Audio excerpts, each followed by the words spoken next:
Alright guys, TacticalRab back again today. Hope you're all doing well and enjoying your day so far, and we simply can't go one day at the moment without some sort of big drama going down. This time it's between Scrappy again and Clayster after a scrim set the Carolina and Toronto play. Clay roasting Scrappy a fair little bit, getting him back for some of the trash talk he's been dishing out over the last couple of days. Scrappy then responds, says that he's going to send Clay back to the analyst desk this season. Looking forward massively to if these two teams actually match up an awful lot this year. Very much interested in your thoughts in the comments below. Hit the like button if you enjoy. Subscribe if you're new as always, I would greatly appreciate it. The first big news is that there's another roster change happening before the season began. This might not be a massive surprise just because I think we expected Miami Heretics to probably change their team around a little bit, but before the season began, there were questions. Who would the starting team be for Heretics? Who would be on the bench? Initially, JurNii was, I would say, somewhat surprisingly on the bench, but also Erikboom is considered to be very much a hot prospect on this roster. So I thought maybe if JurNii was to come in, they would put Vikul to the bench, or I don't know, of course they've got MettalZ and JurNii over there and Lucky as well, so you know, lots of talent on that roster, but I think with 5 players they were always going to change things around, but I thought they might leave it until the start of the season, but no, already they've decided that their results in practice aren't exactly going as planned, and they're making a change already. So JurNii is coming in, Erikboom is going to be onto the bench and effectively playing with this team in challenges.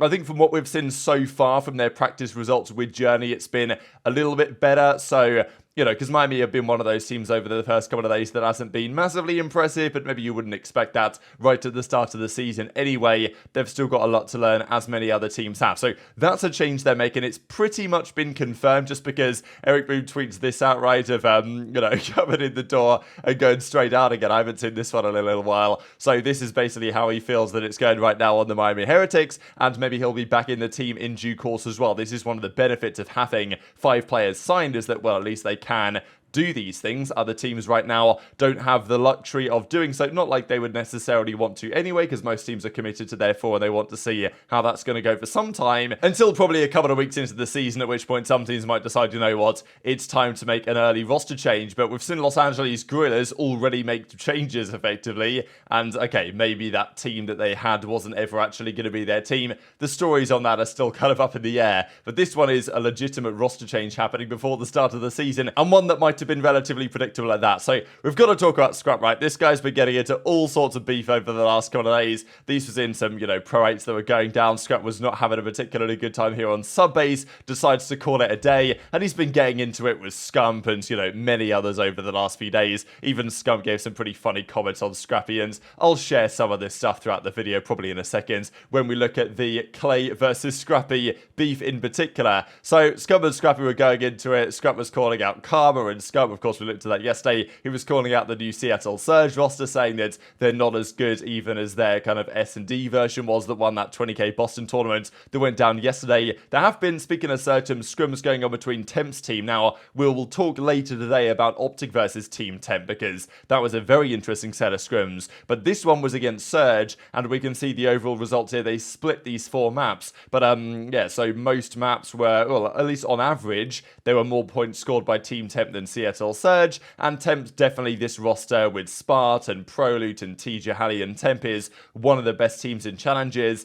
and is a team that right now many pro teams are deciding, alright, we're going to scrim you guys, because it's as good a practice as many of the other pro teams get as it stands. So yeah, Karachi, Skid Row, Invasion, Subbase, etc, etc. But this was also a series that went down, a series of scrims, between Clayster's team, that's Carolina Real Ravens, and the Toronto Ultra. It's been relatively rare so far that we've actually seen games from the Toronto guys. Like, we haven't really, they don't stream their practice, it seems, so far, so the only time we get to see is whether they play a team like Carolina or Temp's team or whatever that actually is streaming their practice at the moment. So it doesn't usually happen, but we finally got to see what Toronto were up to. And Clay was talking a bit of trash in this to Scrap, because of course, you know, they've had a bit of a back and forth over the last couple of days. It certainly exacerbated itself last night, but we can see here that the first 4 maps were split. I think they went on to play a couple of more maps as well, but just to look at these ones, map 1 Invasion, pretty crazy comeback apparently from Carolina. They got the win. Karachi was 252-38. That was an interesting, actually the Invasion was very interesting, because I think it was this screenshot. Maybe this is just like a second set. I'm not exactly sure, because this one was 250-246. But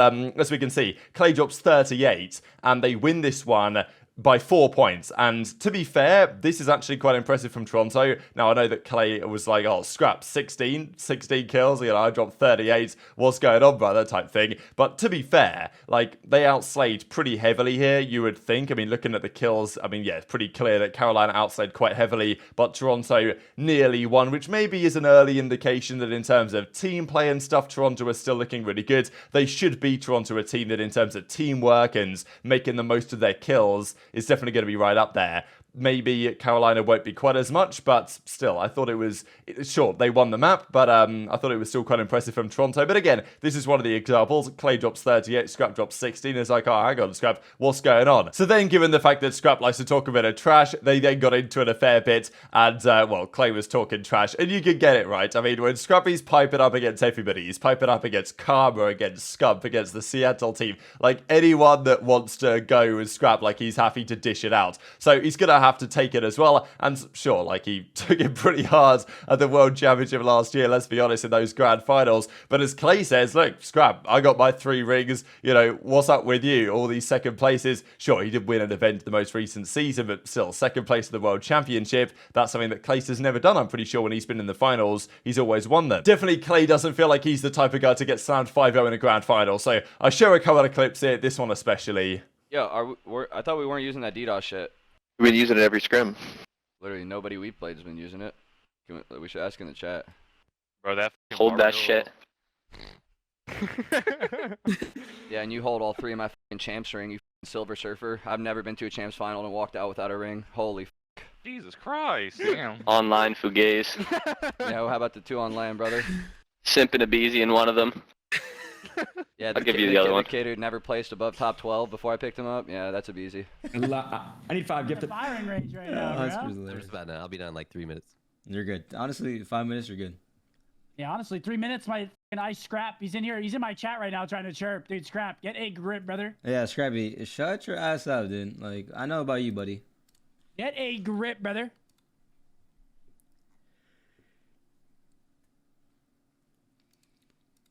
Yeah. What are my thoughts on Scrappy? Pussy. Dude, it's so fire. Actually, It's so fire. Yo, AJ, are you gunning Ant right now? I was a sub base. I went 34-19, and my chat said I was 12-7 against. Nah, then you got 60 next light. And then I had 6 in Karachi, but it's understandable when you get a 100-point club. We have minimum ARs in this lobby. There we go. Even the Cavs. What are people calling him nowadays? Cockneck? So, of course, Scrap and Shotzzy have been getting into it as well over the last few days as well. So, as Clayster's also my bad bro aBeZy, because, you know, sometimes things get heated. You say things, maybe you go over the top a little bit. And as aBeZy says, I mean, I was going through the open bracket gauntlet with the top AM teams are kind of hard to place better than top 12, to be fair, which, you know, was true. His first World Championship wasn't the best in terms of placings. He was on Enigma 6 and stuff during the World War II season when he was just first coming in. Then, of course, you know, Clay gets him into their roster, going on to E-United effectively into the Black Ops 4 season and stuff like that, and all of a sudden things are going rather well for aBeZy and Clay. Now, of course, aBeZy was already known to be a very special player at the time. It wasn't just Clay that made aBeZy the player that he is today, but he certainly helped to some degree. And as Scrappy then says, Clay has 1 ring without you, you're a beast, kid, but it's still a ring, you know what I mean? It's still 1 more ring than Scrap, and as Clay says, and you have 0 with godlike teammates, because you know, to be fair, when Clay won his first ring, he won it with of course it was Replays at the time, who's now known as Crowder. It was Attach and Jacob, of course, right? So Clayster, Attach, Jacob and Replays, that was the team of 4 on Denial Esports that won the first World Championship that he won back in 2015 in Advanced Warfare. So, you know, it's not exactly like a godlike stacked team. Then again, I mean, you look at Toronto's team the most recent season, CleanX, Insight, and Hixie, of course. That's also not, you know, okay, great players, no doubt, underrated players, I think, as well. But in terms of, like, all-time COD accomplishments in history, that's not, you know, I wouldn't consider Scrap's teammates most recently to be godlike teammates in the same way that, you know, this is why Dashy gets criticism, right? Because he joined OpTic and he's playing with Scump and Krim and Karma and these guys and hasn't, you know, of course, some of them moved on and retired. And then, you know, Shotzzy and all these players, you know, maybe that slightly more godlike teammate version than Scrappy is, but still, I think his point stands to some degree. It was nonetheless a pretty good comeback from Clay, given that Scrap admitted that he at least has won at least one ring more than Scrappy has. And then Scrap comes back with this one: I'll put you back on the desk again when Champs comes around. Remember to gas me while you're at it too. So this is pretty funny from Scrap, and I know that there was a lot of replies, and obviously people are going to talk trash. And it's just good to have I know a lot of you guys are kind of mixed in the comments below, and people that are like, oh, Scrap talks too much trash, this guy needs to calm down, and people that are like,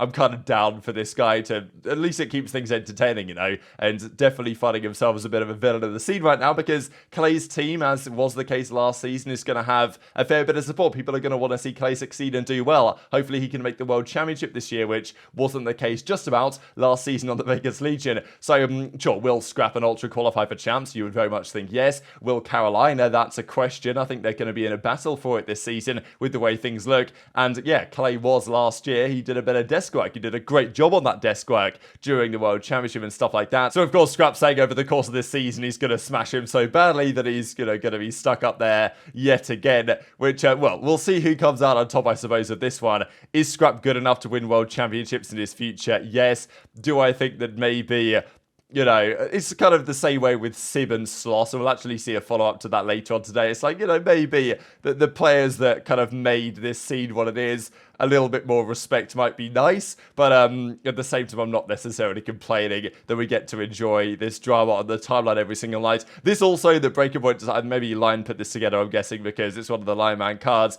Clayster versus Scrap career matchups. So they did also, he did also put in the KDs, the head-to-head KDs when they played. I'm pretty sure this is just online, but yeah, okay, so relatively, it ain't looking so good for Clay in the 2 games they played. But over the course of their career, of course, it's a slightly different story. Clay's played 92 pro tournaments. Scrap's played 6 series win-loss. I mean, you know, you can see the finals appearances, the event wins. Also, not necessarily sure Scrap qualifies as a silver server quite yet because, you know, he's been in 2 finals. He's won 1, he's lost 1. It's not quite... You know, unfortunately, Benjamin Bance was always considered to be like the silver server because he made a lot of finals in his career and lost quite a lot of them. Did occasionally win one, which was obviously good. Online head-to-head is 1-to-1 between the pair of them. They have never played on LAN, though, and have never played at champs. So hopefully that could change this season with any luck. Of course, there was a response to this as well, and Clay's like, oh, come on, don't put those online KDs in there. That doesn't matter. But at the end of the day, there's no LAN matches to really consider between the pair of them yet. Hopefully, in due course, that's going to happen on this season because,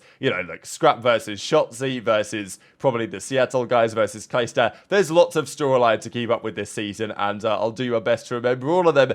Just a follow-up on this I thought was pretty funny between Drazah and Kenny. Former teammates, of course, on Thieves, but as Drazah's like, oh my god, beef, yeah kid, no ring without me, which is true. Drazah says, you got second twice before I saved you, no need to thank me type thing. It's always pretty funny to see this type of stuff. Eventually the scrims kind of stopped because the next round of the 150k tournament that's going on right now was kind of going on. I think Clay eventually tied this one up 1-1, as he says, just like old times. He's playing against Scump and Nadeshot's team. Clay had 15 kills on this map here, so yeah, not bad. They eventually took the map win. And just before we close out, I wanted to mention this. So we're looking for people to come on as script writers or researchers for our YouTube channels on the Breaking Point size for Call of Duty, but also for Valorant. So if you guys are interested in working on some of these projects, DM me, like, or the Breaking Point account, doesn't really matter, with, well, basically as it says in this tweet. The thing that I'm really interested in is just some sort of, like, example work, you know what I mean? Because sometimes we ask for this before, and I just get